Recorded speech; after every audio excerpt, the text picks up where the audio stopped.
No buzz. Just Bees Book Club. This is a fun one.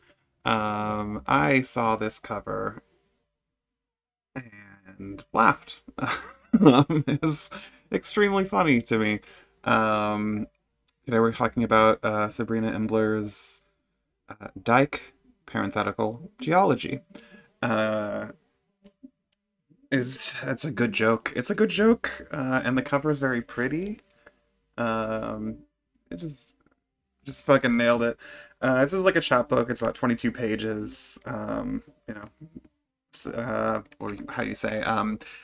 Generously spaced. And it was published originally in 2020 by Black Lawrence Press, a press I'm not familiar with. I think it's distributed through Small Press Distribution, which, look up Damaged Bookworker if you don't know. Primarily on Instagram, last I was aware. But I think it came up because Imbler, I'm sure I'm pronouncing that wrong and I apologize. Recently, I think like late last year, published a book called, oh gosh, I think it's called How Far the Light Reaches. Something like along those lines. I have not personally read. It's about deep sea fish.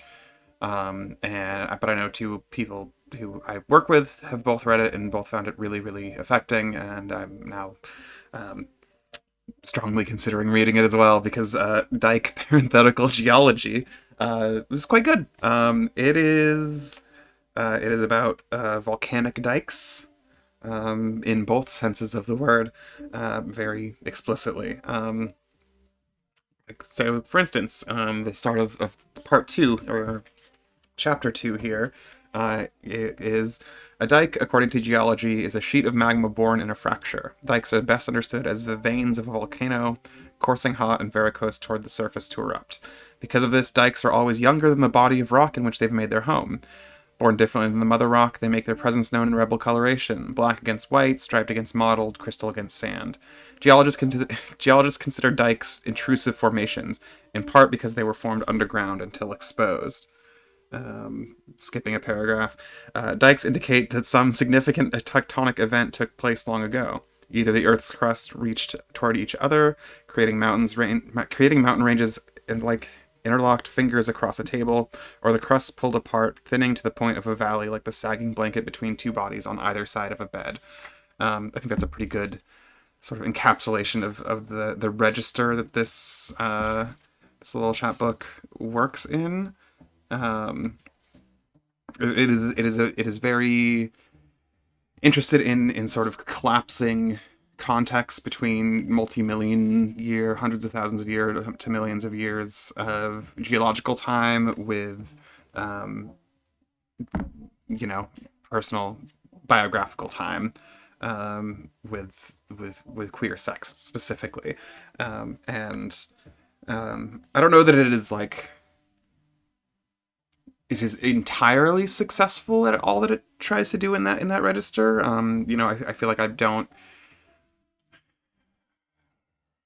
think I think some of the point was to genuinely talk about, volcanic activity and geological time in a way that I don't think I've grasped. Which doesn't mean that that's an unsuccessful thing. Just means it could be a reader thing. But the thing that I did love was the Dyke shit. It turns out, having been out, if not actively transitioning for a long time, makes me a lot more I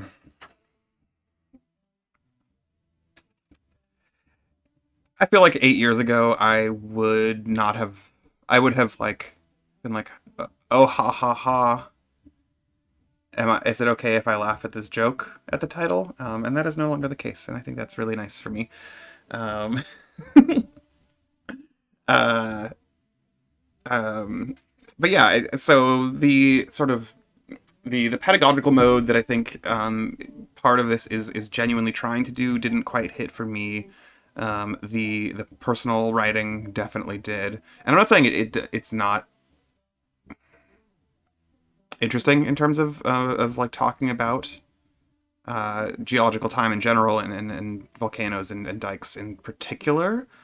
It just kind of didn't, the balance didn't feel quite there for me, where I didn't feel like I could spend the time to like dig into it. And this is part of why I want to read How Far the Light Reaches, or whatever it's called. Because I think, you know, a full book project would be much more capable of literally just in terms of space. Um, I wanted to read this bit also because I was flipping through it before I started this again. And this is like the end of chapter 4 and the start of chapter 5.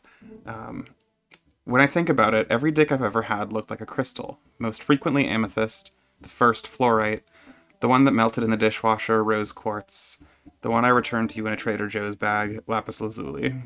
Lazuli? I don't know. It's chapter 5. An old volcano never dies. Instead, she sinks, her magma pulled away from her by an ever-shifting oceanic crust. She erupts smaller and smaller until one day she reaches into herself to find no more.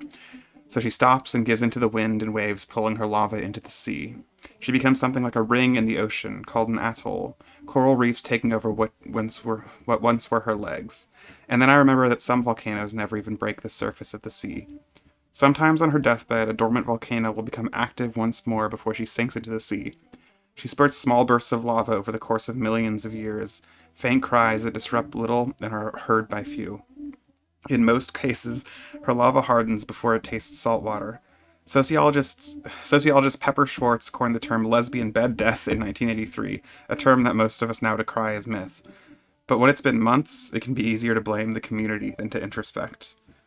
And again, that's just to me this very good encapsulation. I could frankly read basically any, you know, 2 paragraphs from this and say similar things, but that one in particular is a perfect encapsulation for me of this, like, the way that Imbler like can take massive geological time and very small biographical time and just shift back and forth between them in ways that are poetic, maybe more than pedagogical, but like it's just a joy to read. It's just funny and fun, and I really enjoyed it.